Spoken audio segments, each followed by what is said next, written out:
जळगाव चांदवड महामार्गावरील चाळीसगाव शहराला लागून असलेल्या खडकी बुद्रुक या गावातून गेलेल्या मार्गावर सोमवारी पहाटे 5:30 वाजेच्या सुमारास भरधाव वाहनाने दुचाकीला धडक दिल्याने एका तरुण शेतकऱ्याचा मृत्यू झाला। अपघातात दुचाकीवर मागे बसलेला तरुण गंभीर जखमी झाला। पाचोरा तालुक्यात धरण गावात जगन्नाथ रथ यात्रेचे आयोजन सोमवारी करण्यात आले होते। यावेळी भाविकांनी एकच गर्दी केली होती। धरणगाव येथे 130 वर्षापासून बालाजीचा रथ निघतो, मात्र ही रथ यात्रा धरणगावच्या इतिहासात प्रथमच निघत आहे।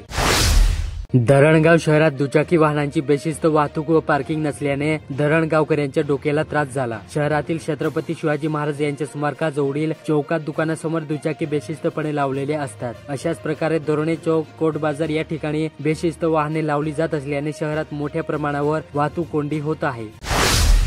जामनेर तालुक्यातील पहुर रुग्णालयाच्या रुग्णवाहिकेला जळगाव छत्रपती संभाजीनगर मार्गावर ट्रकने मागून धडक दिल्याची घटना रविवारी मध्यरात्रीच्या सुमारास घडली। यात सुदैवाने डॉक्टर व चालक बचावले असून रेल्वे गेट जवळ महामार्गाचे काम अर्धवट असल्याने अपघाताचे केंद्र ठरले। नेहमी अपघात होत असून निष्पाप नागरिकांचा बळी जातो। या प्रकरणी पहुर पोलिसात अद्याप चालकाविरुद्ध गुन्हा दाखल करण्यात आला।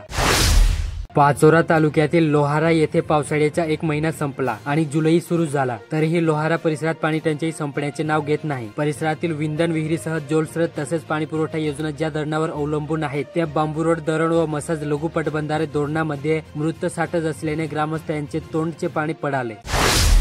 जामनेर तालुक्यात एकीकडे नैसर्गिक संकटाशी शेतकरी सामना करत असताना दुसरीकडे पडासखडे मिराचे येथील प्रगतशील शेतकरी व माजी सरपंच दिनेश पाटील यांनी शेतीत वेगळा प्रयोग राबवला। पाटील हे गेल्या 20 वर्षापासून शेती करीत असून नवनवीन प्रयोगातून उत्पादन वाढीसाठी प्रयत्न करीत आहेत। कापसासोबत तूर, उडीद, मूग आदी पिके ते घेतात। याचा फायदा पडासखडे परिसरातील अनेक शेतकऱ्यांना मिळत आहे।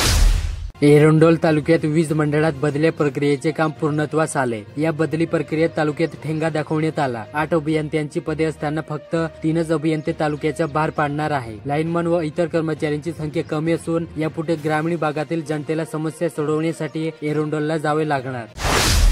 चोपडा तालुक्यात आषाढी एकादशी निमित्त दानोरे येथून पंढरपूर येथे जाणाऱ्या भाविकांसाठी 3 विशेष एसटी बसेस सुविधा उपलब्ध करून देण्यात आली। सोमवारी सायंकाळी 7 वाजता दानोरे येथून रामकृष्ण हरीच्या जयघोषात रवाना झाल्या। या बसेसमध्ये भाविकांची संख्या एकूण 20 आहे। 3 एसटी बसचे विधिवत पूजन करून श्रीफळ ओवाळण्यात आले। एरंडोल तालुक्यातील उतराण येथे अजित पवार राष्ट्रवादीच्या एरंडोल तालुकाध्यक्षपदी येथील भागवत पाटील यांची निवड नुकतीच करण्यात आली। जिल्हाध्यक्ष संजय पवार, माजी मंत्री डॉक्टर सतीश पाटील, गुलाबराव देवकर यांच्या उपस्थितीत नियुक्तीपत्र देण्यात आले। यावेळी पदाधिकारी व कार्यकर्ते उपस्थित होते। पाचोरा तालुक्यातील सामनेर ग्रामपंचायत उपसरपंचपदी महेंद्र मोतीलाल साळुंके यांची बिनविरोध निवड करण्यात आली।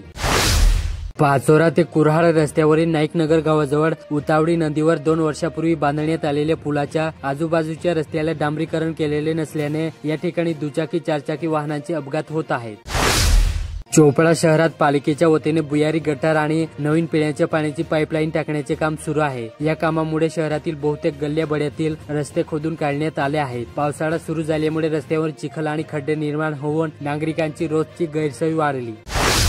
चोपडा तालुक्यातील दानोरे येथे सकल मल्हार सेना संघटनेच्या चोपडा तालुकाध्यक्षपदी रवींद्र रघुनाथ धनगर, वर्डी तालुका चोपडा तर शहराध्यक्षपदी नंदलाल नारायण धनगर यांची निवड करण्यात आली।